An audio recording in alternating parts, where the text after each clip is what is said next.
à tous. Aujourd'hui, nous recevons des personnes de différents pays, Algérie, Chine, Russie, Inde. Ils partageront leur expérience personnelle des stéréotypes français les plus populaires. Les Français mangent-ils vraiment des grenouilles?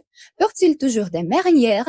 Ensemble, nous découvrirons la vérité derrière ces idées des reçus. Commençons. C'est Ellie et merci de participer à notre interview. En tant que chef, tu connais bien la cuisine. Commençons par le plus évident. Est-ce que tous les Français mangent des baguettes et du fromage tous les jours? Bonjour Afa, je suis ravi de l'opportunité de participer à cette interview. Et je suis particulièrement intéressé par la culture française et l'art culinaire français bien sûr. Et convaincu que ma passion et mes connaissances, ou bien aussi mon expérience, me permettent de répondre à toutes vos questions. Et on commence par ta première question, est-ce que les Français mangent tous les jours les pains, baguettes et les fromages? Donc, sachant que ce qu'ils préfèrent manger, ça reste un choix personnel. Mais on peut considérer les pains, baguettes et les fromages comme un symbole de la culture française. Et ils représentent aussi la boulangerie traditionnelle et leur savoir-faire. Et oui, on peut dire que peut arriver de manger tous les jours le fromage et les pains baguettes. Mais simpliste. Bien sûr, c'est très commun. C'est comme dire que tous les Algériens mangent du couscous tous les jours, ou que les Russes mangent du borsch tous les jours. C'est une généralisation. Donc, tu as raison. C'est que c'est le choix de tout le monde, pas l'habitude quotidienne de tout le monde. Parlons des fameuses grenouilles. Est-ce qu'un plat national que les Français cuisent chaque week-end? Ensuite, tu m'as demandé de parler sur les grenouilles, bien précisément les cuisses de grenouilles. En vrai, c'est un plat qui offre un aperçu fascinant de la culture culinaire française, bien que souvent associé à la France, et possède une popularité qui dépasse largement les frontières de la France. Et il est considéré aussi comme un plat essentiel et traditionnel et régional aussi, qui représente aussi l'identité de la France. La vérité va surprendre beaucoup de monde. La plupart des Français n'ont jamais goûté de cuisses de grenouille. C'est un plat assez rare, souvent réservé aux restaurants touristiques. Ce n'est pas du tout un plat du quotidien. Français sont-ils tous des snobs, de vins qui refusent de boire autre chose que de Bordeaux cher? Tout le monde aime le vin, bien sûr, avec tous ses saveurs et ses arômes et tout. Mais il considère comme un composant essentiel dans la cuisine, en gros, comme un ingrédient très important. Il est toujours présent dans chaque cuisine française ou bien partout dans le monde entier. Ça donne du goût, ça donne de la saveur, avec les sensations que tu sens dans la poêle quand tu déglaces avec du vin blanc. Ça donne un goût vraiment formidable. Et c'est classe aussi. Hein. Et bien sûr, pourquoi pas, on termine chaque repas avec un bon verre de vin. Pas du tout. Les Français aiment le vin, c'est vrai, mais la majorité boit du vin de table tout à fait abordable et ils apprécient aussi la bière, le cidre ou simplement de l'eau aux tables. L'idée du snobisme est très exagérée. Merci Sideli d'avoir démystifié ces stéréotypes avec nous. Hi, Isinsu, and thank you a lot for joining us. Let's start with a classic.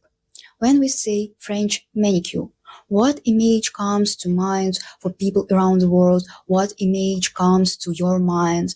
And is it the French manicure still the ultimate symbol of elegance in France? Or is it considered a bit outdated. Hi Ella, it's Easy here. Thanks for having me in this video. So about the first question, honestly, I think the French manicure will always be a symbol of elegance and class. I personally love it. Whenever I have no idea what kind of nails to do, I just go for a French manicure. It's clean and simple, and I think it never really goes out of style. It's become quite dated. It's seen as a bit too perfect and done, almost from another era. The trend now is much more about natural, healthy looking nails, maybe with a sheer nude polish. The French manicure is now more popular abroad. Kind of true that French women prefer that no makeup look. They like to keep things natural, glowing skin and the soft tones, but it doesn't mean that they never wear bold makeup. I think it's more about looking effortless and confident rather than overdone. Is a strong cultural emphasis on looking effortlessly chic, as if you just woke up beautiful. So yes, the no makeup look is highly valued, but no makeup doesn't mean no makeup. It often involves very skillful application. That said, in the trendy areas of Paris you see every style, including bold lips and eyeliner. Sandy, I know you are an engineer, so it's even more interesting to ask you about French culture. Okay, and thank you a lot for enjoying us. Let's begin. Do all French people wear beret and striped shirt? Hi, thank you very much. I think it is legal to wear striped shirts, but I don't know much about the French culture. What do you think? I think it's legal there. I mean, what's the wrong with wearing striped shirts? I don't think it is illegal. But what's your thought about it? Okay, interesting. Okay, if you are saying if it's their part of their culture, so I think they will prefer to wear striped shirts and whatever you are saying about the head thing, I think they will prefer to wear these things. You have a wonderful sense of humor. Oh, absolutely. They check at the border. No beret, no entry. Of course not. You see more beret in American movies than in all of Paris. The striped shirt or La Marinière is a classic, it's true. But it's like asking if all Americans wear cowboy hats or all Russians wear Ushanka hats. It's a fashion item, not a uniform. Okay, next question. Is it true that French people are always rude, especially to tourists who don't speak perfect French? So tell me, what do you know about French culture so that I can know something about French culture?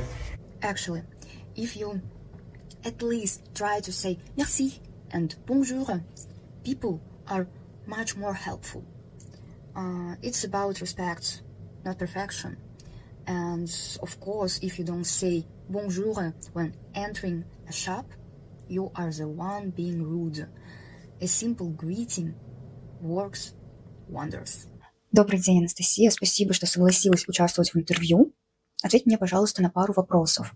Первый вопрос. Действительно ли завтрак каждого француза состоит из круассана и кофе, а на обед багет с вином? Второй вопрос. Правда ли, что каждый француз считает Эйфелеву башню главным символом страны и регулярно ее посещает? И третий вопрос. А что насчет знаменитых французских поцелуев при встрече? Действительно ли при каждой встрече французы целуются по несколько раз в щеку? Привет. Я не считаю, что завтрак каждого француза круассан и кофе, а на обед багет с вином. Возможно, кто-то так питается время от времени, потому что это как-то, возможно, было заложено поколениями. Но по большей части, наверное, они так же, как и мы, питаются чем-то обычным на завтрак, на обед, не знаю, все-таки глобализация и все такое. Я не думаю, что каждый француз считает Эйфелеву башню символом страны и регулярно посещает. Скорее всего, некоторая часть из них действительно гордится ей, как достопримечательность, которая известна во всем мире, но не думаю, что французы регулярно ее посещают. Вообще, скорее всего, есть люди, французы, которые ни разу не посещали Эйфелеву башню. Я не думаю, что французы при деловой встрече целуются несколько раз в щеку. Скорее всего, это было бы неловко, если люди, особенно мало знакомые, просто так нарушают личные границы друг друга. Но друзья, скорее всего, так и встречаются, целуются несколько раз в щеку или просто обнимаются, скорее всего, целуются. А деловая встреча, наверное, нет. Спасибо тебе огромное, Настя, что ты ответила на каждый вопрос. Сейчас я дам маленькие комментарии по поводу ответа на каждый из них. По поводу первого вопроса. Это слишком романтизированный образ. И да, французы действительно любят свежий багет, свежие круассаны, но большинство людей завтракают быстро. Например, кофе с тостом. А пить вино за обедом каждый день? Нет, это скорее для выходных или ужина. Касаемо второго вопроса. Честно говоря, большинство парижан бывают у башни только когда приезжают гости из других городов или из других стран. Это как для москвичей Красная площадь. Это символ, но не место для ежедневных прогулок. И ее даже часто не замечают на горизонте. И по поводу третьего вопроса. La bise. La bise – это не поцелуй в губы, а легкое прикосновение щеками с имитацией поцелуя. И это совсем не для деловых встреч. В офисе все жмут друг другу руки. А la bise – это больше для друзей, знакомых, родственников. И да, количество поцелуев разное в каждом регионе. Где-то 2, а где-то 4 раза. И это на самом деле целая наука. Есть специальная карта, la carte de bise, где обозначено, сколько осуществляют la bise в каждом регионе. Merci à tous nos participants d'avoir partagé leurs expériences si différentes. Nous avons découvert que chaque stéréotype cache une part de vérité, mais aussi d'innombrables exceptions. C'est précisément cette diversité des regards qui rend notre rencontre si précieuse. Ce témoignage nous aide à voir au-delà des clichés et à apprécier la richesse des cultures. À très bientôt pour de nouvelles découvertes.